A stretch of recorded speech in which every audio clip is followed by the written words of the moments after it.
Let's talk about Christopher Columbus on behalf of his Spanish king, Ferdinand,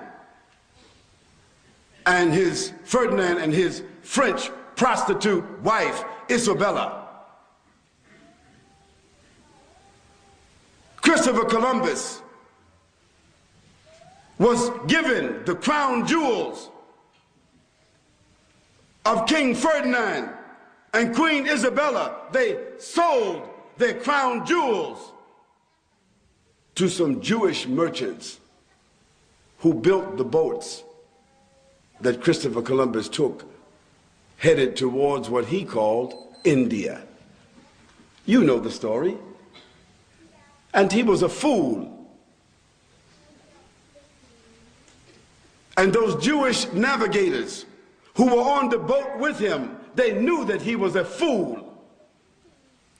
And they knew that once they got out on the ocean, they could not drink the ocean water.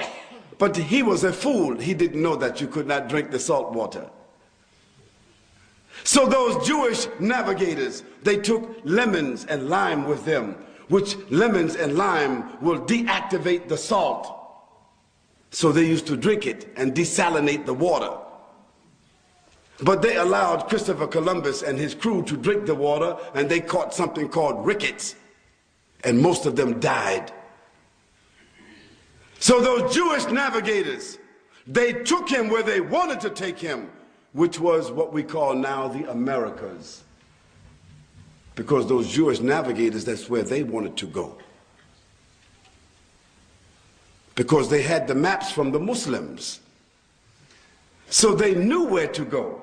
Because they had lived with the Muslims in Spain for more than 600 years. And they knew how to sail the ocean. And they arrived at a place called the Americas. But Christopher Columbus, he survived. But the fool that he was, he still called the place India. And so even today, how arrogant they are, they still call the people in my country, the native people of my country, they still call them Indians.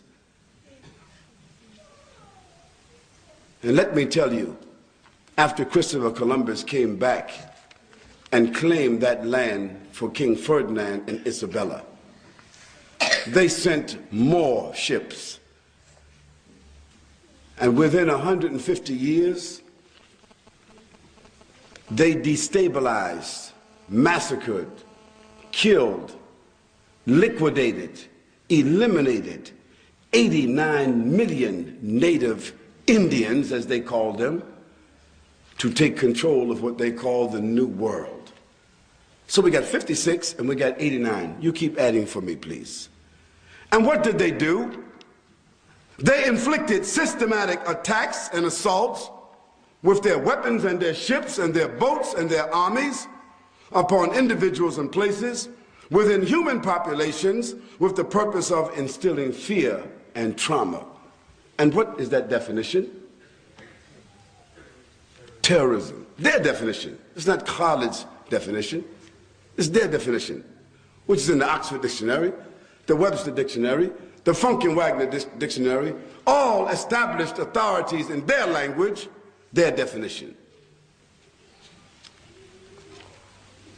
And after them came the French.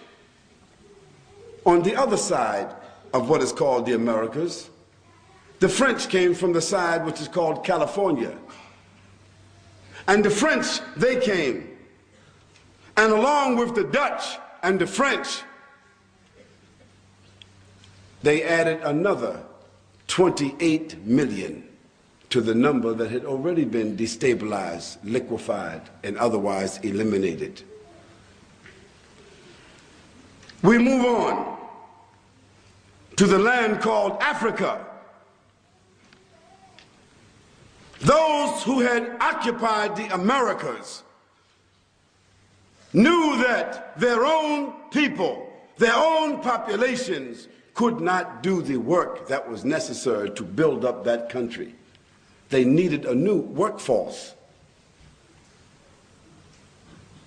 And so, along with the British and the Dutch and the French and the Spanish, the Americans concocted a deal. They said, let us build boats and let us also make whiskey and let us also make guns.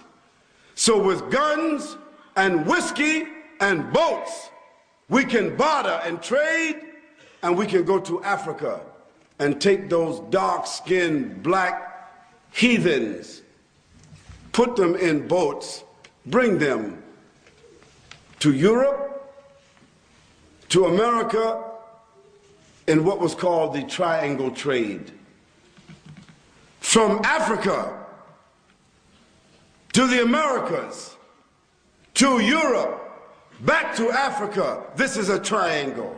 And so for 400 years, I said, not 100 years, not a century, not 2, not 3, but 400 years, they willfully trafficked in human cargo.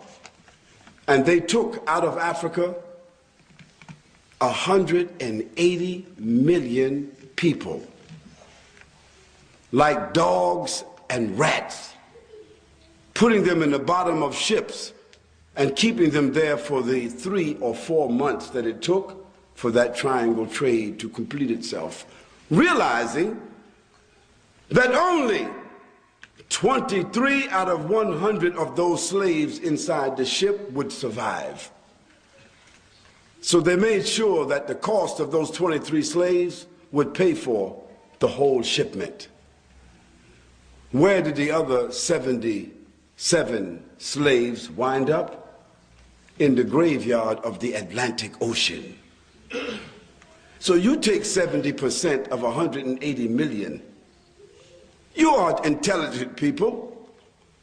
Take 70% of 180 million over 400 years,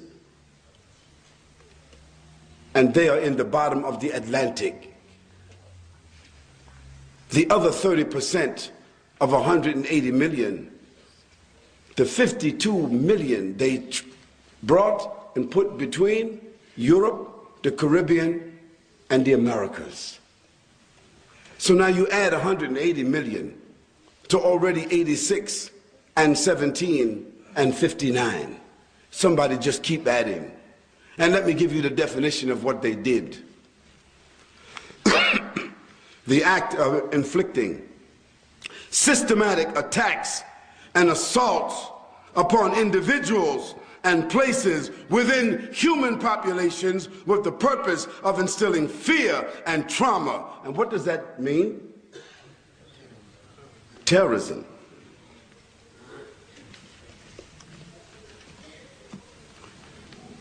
We don't want to even mention what they did inside the Congo, inside the continent. We don't want to have to mention what they did in South Africa. The Afrikaners, the Boers, who came from Germany into Africa, who systematically slaughtered and displaced and enslaved 39 million people in South Africa.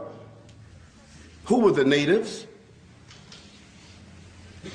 And held that position that they were a God-given population who had the right to dominate those heathens, and this was known as apartheid. And the world, the United Nations, accepted it all the way until how long ago? Just 8, 9, 10 years ago, apartheid was an acceptable form of government in the world, although it came out of what kind of action?